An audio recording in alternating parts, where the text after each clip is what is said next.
वांड और गोत्र में शादी के बिल्कुल खिलाफ है और मैं चाहता हूं कि इन नियमों को संविधान में शामिल किया जाए, क्योंकि कानून की इस कमी की वजह से हजारों युवा अपना रास्ता भटक जाते हैं और गलत कदम उठाने लगते हैं। तो ये आजादी है उनकी। आजाद मुल्क में जो जैसे चाहे वैसे रह सकता है। आप तो रहने दीजिए खान।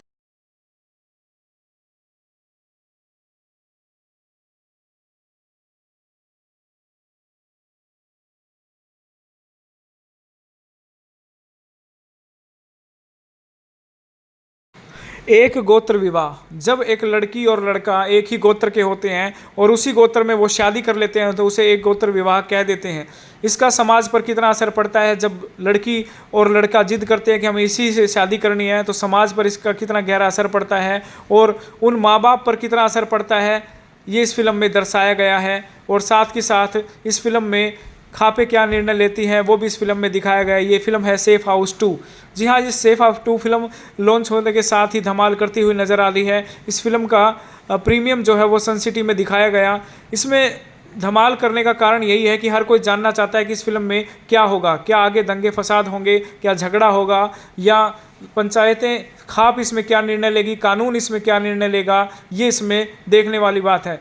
आखिर इस फिल्म में बेटियों के साथ किस तरीके की नाइंसाफ़ी हो जाती है बीच में, वो भी इस फिल्म में दिखाया गया है। वो बेटी बाद में कितना दर्द उसके तकलीफ़ सहन करना पड़ता है वो भी इस फिल्म में दिखाया गया है। और इस फिल्म के बारे में काफ़ी कुछ बताया गया है और समाज में इसका कितना बुरा प्रभाव पड़ता है ये भी इसमें दिखाया गया है। इस पर बिंदर दनोदा ने क्या कहा, आइए जान।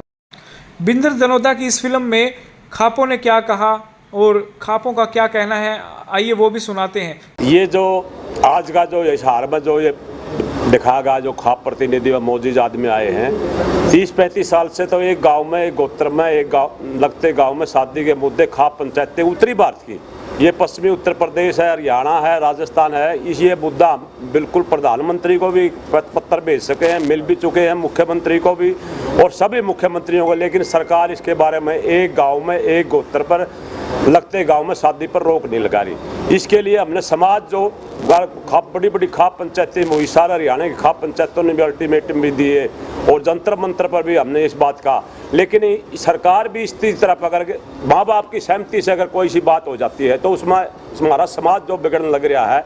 एक गांव में एक गोत्र में फिर खापों पर लेबल लगते हैं। खापों ने कभी ये नहीं कहा भाई किसी लड़के या लड़की को मार दो, लेकिन खापों ने ये जरूर कहा भाई एक गांव में एक गोत्र पर लगते गांव में शादी पर होनी नहीं चाहिए, क्योंकि आपसी भाईचारा होता है।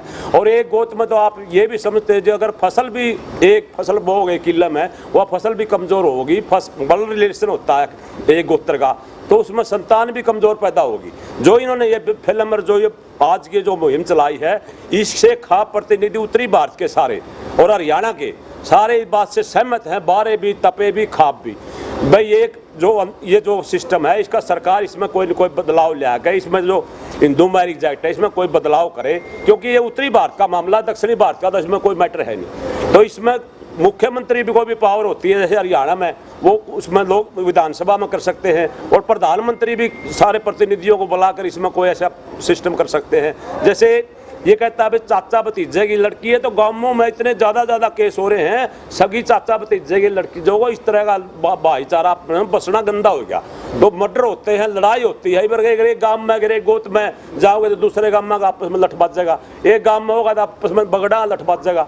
तो ये समाज बिगड़ने लग रहा है। समाज के ऊपर मीडिया से हमारा ये है कि मीडिया भी इसमें बढ़िया तरीके से इसको पेश करके ये बताए, क्योंकि सब नहीं पता है, जजों ने भी बेरा है, मीडिया ने बेरा है, भाई एक गाँव में 36 बरादरी का मामला है। हमने तो खाप पंचायत ने कभी हिंदुस्तान में ये भी नहीं कहा कभी अंतरजातीय विवाह भाई इसको बढ़ावा दो, लेकिन एक गाँव में एक गोत्र पर तो वो भी छोड़ देना पड़ेगा। खापों का क्या महत्व होता है, खापें क्यों बनी, कैसे बनी, आप भी शायद परिचित हो, पर आज के बच्चे जो हमारा समाज है ना वो इसे इतना नहीं है, क्योंकि शिक्षा का अभाव है। शिक्षा के साथ हमें अपना घरेलू सहारा भी चाहिए, जो आज बच्चों पे नहीं है। और मैं धन्यवाद करूंगा जो खाप से प्रतिनिधि आए हैं हमारे साथ, और नवीन भाई, विजयपाल भाई मनीष जी और टेकराम कंडेला जी और जय भगवान रोहल जी। अक्सर आपने देखा होगा कि हरियाणा की जो संस्कृति है उसमें कुछ हमारे बुज़ुर्गों की परंपराएं हैं, रीति रिवाज है हमारे। एक सबसे मेन रीति रिवाज हमारा जो गांव का बताया गया है हमारे बुज़ुर्गों द्वारा कि गांव गुआंढ और गोत्र में शादियां नहीं हो सकती।